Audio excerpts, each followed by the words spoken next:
Boa noite, bom dia, boa tarde, boa madrugada. Você está aqui mais uma vez no canal. Hoje nós vamos falar uma coisa bem interessante. Vamos falar de um escritor bem conhecido que é o Stephen King. Eh, e o Stephen King, todo mundo conhece ele por obras de como teve a série do ano passado, é o Como to Dare, que eu recomendo vocês assistam, que é baseado nesse livro aqui. Depois nós vamos ter vídeo dele, It, o Terror Sobrenatural, Iluminado, que o livro é fenomenal. Tem um vídeo bem antigo aqui no canal, mas pretendo fazer um mais recente, com umas ideias novas que quando eu estudei o autor nas pesquisas acadêmicas aí.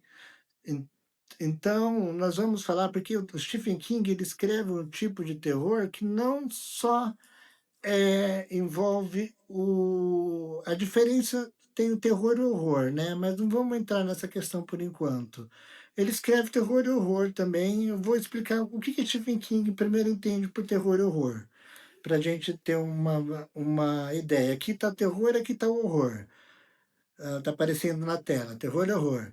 Outro livro, ele está até ah, aqui em frente, ele vai falar que o horror, lembramos de Psicose, o filme do Hitchcock, o terror. Se nós separarmos a cena da faquinha lá do Psicose, na faquinha que entra no banheiro, nós sabemos Norman Bates lá vai matar a Mary Crane. Só que se separarem no filme, é clássico, então não tem spoiler de clássico, enfim, é no começo do livro, mas não existe sangue. Tenta, coloca no YouTube, joga aí para ver essa cena. A cena no banheiro, vocês não vê a faca entrando na mulher, na Mary Crane, e quando aparece a água um pouco preta, que o filme é preto e branco, uma justaposição de câmera que deixa a água escura, então que o Hitchcock faz ali. Então ele está sugerindo que ela levou facada, sugerindo que aquela sobreposição entre o branco e o preto é sangue. Então o terror, o King vai abordar que ele trabalha a imaginação. O horror seria uma coisa mais explícita, onde você revela o monstro. No terror você não mostra, você fica suspeito. Quem viu Caixa de Pássaro, Bird Box, aí sabe que não tem um monstro concreto. Mas eu queria falar algumas obras, duas obras dele, muito emblemáticas, que trata do terror, do horror, mas que não tem o sobrenatural. Uma eu vou mencionar rapidamente, que é Misery, que bastante gente conhece, tem bastante vídeos falando sobre Misery, a louca obsessão. Aqui eu quero mostrar uma outra abordagem, porque aqui tem o Paul Sheldon, que é um escritor, sua fã número um, como nós vemos aqui, né? É, bastante gente ganhou o Oscar esse filme, a Annie Wilkes,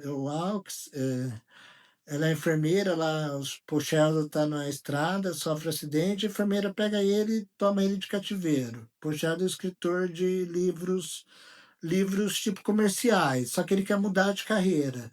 Aqui nós temos o King criticando um tipo de literatura, tipo cara que escreve voltado para o leitor. Assim, porque o leitor quer. Quem decide? Agora, quem escreve? Quem decide o que o escritor deve escrever? O escritor ou o leitor? Existem livros que criam público e livros que são feitos para um público. Nós devemos pensar nisso. Livros que criam público e livros que são feitos para o público. O Stephen King é um que cria público, né? Eu creio. Então aí o Paul Sheldon é um arquétipo que ele vai criticar esse hábitos dos escritores mais comerciaizinhos, sendo ele mesmo um best-seller, o Stephen King, mas não que ele esteja baixa literatura comercial, nada que o Harold Bloom e sua turma fala. É só ler as obras dele e nós vemos isso. E tem o narrativo e abismo, tudo. Mas aqui nós temos uma personagem feminina, dois personagens só, trancado, onde é uma mulher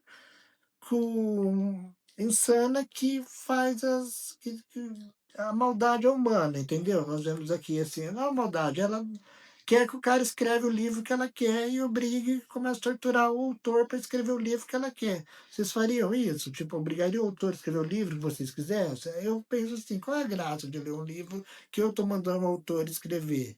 É interessante o autor me surpreender com o livro. Então, crítica que Misery propõe é bem interessante para o esse lado. Mas agora falando assim, sobre a função do horror, porque o horror, o terror, ele serve como crítica social. e ele serve como forma de pensar as organizações da sociedade. Então, as estruturas sociais, tudo é como uma reflexão crítica e para a gente se pensar. Eu chamo de horror reflexivo no sentido de refletir e pensar nossas ações. E no Full Dark No Stars, que é o Escuridão Total Sem Estrelas, que nós vamos publicado pela Suma também, nós vemos aqui, tem os 4 contos aqui, um conto só tem um elemento sobrenatural, mas os outros 3 não tem elemento sobrenatural. E tem filme, que é o 1922, que é o primeiro, tem filme, Netflix. O Big Drive, que é Gigante no Volante, que vamos falar um pouco. Tem filme para TV, aí tem o Extensão Justa, e tem a Good Marriage, que é o Bom Casamento. Tem filme também, um Bom Casamento. Mas aqui eu quero mostrar um exemplo que o próprio título, Escuridão Total Sem Estrelas, ele pega os protagonistas, isso que eu acho que é interessante numa obra de literatura. Até, eu vou, aqui contém spoilers, porque nós estamos falando de novela, de contos, refletindo sobre as obras. Então, se você não leu, sugiro que pause aí, leia, ou se você não se importa com isso, eu não vou tanto estragar a leitura, mas eu vou revelar o porquê é bom esse livro, porque ele mostra a condição humana. A Tese é uma escritora, segundo conto, Gigante no Volante. Ela está dando uma palestra, e o que acontece com ela? Ela está voltando para casa, o carro quebra, tudo, o caminhoneiro vai para ajudar ela e acaba sofrendo um abuso. E ela é jogada, tudo, só que aí a questão que eu faço, a pergunta, eu não vou falar mais do desenrolar da trama. E o outro conto, eu não vou dar spoiler, não.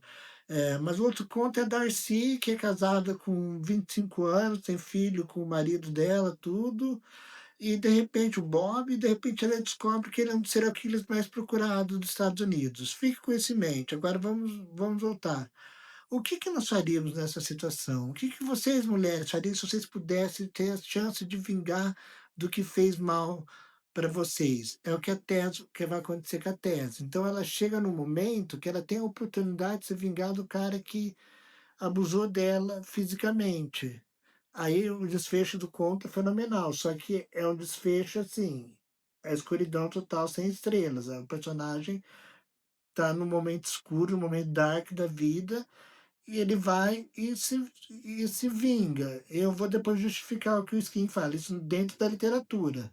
E a Darcy, o que que uma esposa faria ou um esposo se descobre que a mulher ou o marido é um assassino em série? Contaria para a polícia, não contaria? Aí eu recomendo vocês lerem o conto para ver que final perfeito tem esse conto. Mas tem uma frase, o Stephen King no pós-fácil, eu recomendo muito o pós-fácil desse livro aqui, que ele revela assim, um dos propósitos do terror e do horror.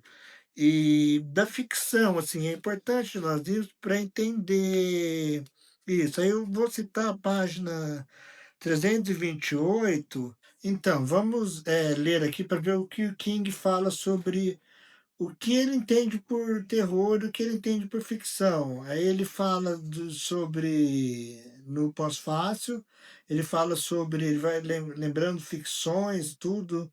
Aí vão criticar ele porque eles ganham muito dinheiro escrevendo ficção onde pessoas morrem. Nós vemos isso bastante, mas ele escreveu também outros tipos de ficções, mas aí perguntam para ele. Aí ele fala: "E quanto à verdade? Isso não é uma coisa tão certa?" O Stephen King fala. Ele fala assim: "Ganha um bom dinheiro escrevendo história, mas o dinheiro foi uma consequência, nunca objetivo." Então ele estabelece o ponto. É só ler os livros dele que nós vemos a qualidade, né? Aí ele fala: escrever ficção por dinheiro é um esforço inútil. E claro, a verdade está nos olhos de quem vê. E isso é uma coisa que eu garanto. Leiam os livros dele que vocês vão ver a qualidade literária que tem. É uma recomendação assim. Mas, quando se trata de ficção, a única responsabilidade do autor, diz o King, é procurar a verdade dentro do próprio coração. Continua ele: nem sempre será a verdade do leitor ou a verdade do crítico, mas enquanto for a verdade do autor, nós estamos num tempo de apagamento do autor, onde só o leitor dita as regras, mas o King enfatiza a posição do autor enquanto escritor. Aí ele fala: ele ou ela não agir de maneira subserviente nem tirar o chapéu só para agradar. Sabe aquele escritor que escreve para agradar o público? Como eu falei anteriormente, existem livros que criam público e livros que são escritos para o público. Nós estamos consumindo livros que são feitos para porque nós gostamos ou livros estão surpreendendo nós? E nós viramos fã, pô, li esse livro realmente me surpreendeu, agora eu sou fã. Eu prefiro a segunda opção, prefiro que os livros me surpreendam do que o cara escrever uma coisa que eu já gosto, porque eu vou pegar a fórmula batida, entendeu? Mas às vezes é legal ler uma coisa que você gosta, fórmula batida, mas é sempre bom ser surpreendido. Isso, livro, filme, série, entendeu? Sempre estando renovando. Essa é a minha visão, é a visão do King também. Só para agradar, está tudo bem, ele fala. Mas para escritores que mentem, aí, ó, intencionalmente, por aqueles que substituem, presta atenção nessa parte, o comportamento humano inacreditável pelo modo como as pessoas parecem agir de verdade, só sinto desprezo, ele diz. Aqui entra na questão da mimesis, da poiesis, da questão da mimesis e não mimesis, do que o Aristóteles já começa o debate quando a arte imita ou reproduz a realidade. Enfim, eu tenho uma posição sobre isso também, que não existe ficção realista, mas existe ficção que emula fatos da realidade, porque mesmo a ficção mais realista, ela está fazendo uma construção do real, né? Uma construção do que seria a realidade. A realidade também é construída socialmente. Peter Berg e Thomas Luckmann vão falar no livro que chama Construção Social da Realidade, que eu recomendo bastante. Então, é uma questão bem complexa isso, falar que uma obra é realista. Realista em que sentido, entendeu? Porque a ficção ela está fazendo um recorte e criando uma história. Existe a verdade dentro da ficção. Aí a gente entra no outro campo que vamos explorar depois, que é mundos possíveis, que a narratologia também serve. Mas a Stephen King fala do comportamento humano. E o modo de escrever fala de pessoas que. Aí ele fala, escrever mal é mais do que uma questão de sintaxe de merda e falta de observação. O ato de escrever mal, em geral, surge de uma recusa teimosa em contar, presta atenção, em contar histórias sobre o que as pessoas na verdade fazem. Aí ele fala, encarar o fato, vamos dizer assim, de que assassinos às vezes ajudam velhinhos a atravessar a rua.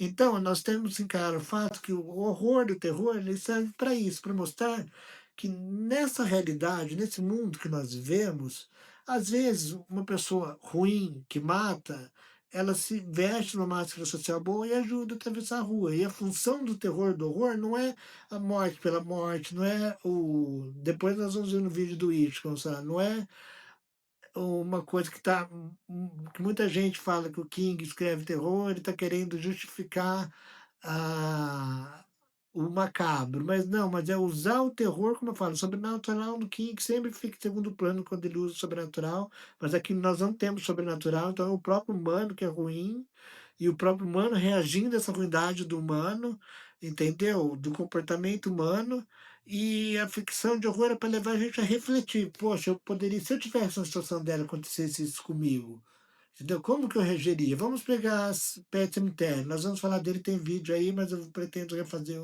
um vídeo comparando ele com Frankenstein. Fica a dica para vocês verem depois. O cemitério. Que um pai, uma mãe, vocês estão me assistindo aí, o que vocês fariam se vocês perdessem o filho de vocês? Ou vou responder para o meu cameraman, Danilo, se eu perdesse tua filha e tivesse a chance de um lugar que traria ela de volta, o que você faria? Ficaria tentado ou não? É uma pergunta difícil, né? Ele mexe com uma estrutura difícil. Entendeu? Mas é o que acontece com o Louis Creed, o médico cético, só que no Stephen, na visão do King, ele vai questionar a questão da morte no cemitério. Depois nós vamos falar disso, mas sometimes that is better, né? Às vezes morrer é melhor, na questão do livro, né? Porque às vezes as pessoas não voltam como não volta a pessoa que morreu, entendeu? Então, às vezes aconteceu um fato natural, é bom deixar as coisas como estão, mas a gente às vezes quer dar o jeitinho humano, como Victor Frankenstein, Mary Shelley, quis dar o jeitinho humano e construir um morto, dar vida para o morto, e nós vimos o que acontece, a desgraça do livro. Eu recomendo não ver o filme do Del Toro, mas assista, leia o livro, que é bem melhor. A Mary Shelley é uma escritora formidável nesse livro. E leiam esse livro aqui também, vai estar um link aqui vai estar escrito o nome deles aqui também. Escuridão Total são Estrelas e Misery. Aqui 2 livros que não tem nada de sobrenatural, e onde ele mostra até onde o humano vai para fazer a gente refletir, até onde nós poderíamos, até onde eu gosto do autor, que eu quero obrigar ele a escrever a minha obra, e até onde eu posso ir se alguém fizer mal para mim. Como que eu reagiria numa situação bem complexa, entendeu? Como a tese é colocada aqui e como a Darcy, no conto Um Bom Casamento, é colocada aqui. Entendeu? Como vocês reagiriam em situações? Como vocês acham dentro da ficção? É o que o King falou, a ficção tem que escrever sobre comportamentos humanos, entendeu? Não estimular comportamentos humanos assim, mas escrever que existe esse tipo de comportamentos humanos para a gente refletir e não agir dessa forma. Assim que eu entendo o horror do King. Existe o terror, horror, mas é pra gente não fazer isso, entendeu? Pra gente falar: "Não, eu poderia agir assim, é bom eu não agir, poderia acontecer comigo", como que é pra gente pensar e mudar nossas ações, afinal, a literatura, como Sartre vai postular, é uma questão de engajamento, né, tem que ser engajado de alguma forma, então o terror enquanto engajamento social, poderíamos pensar dessa forma. Então fica a dica, obrigado por vocês assistirem até aqui, e comentem aí e deixem suas impressões, se vocês gostam disso, depois falaremos mais disso, do King. Abração e até mais.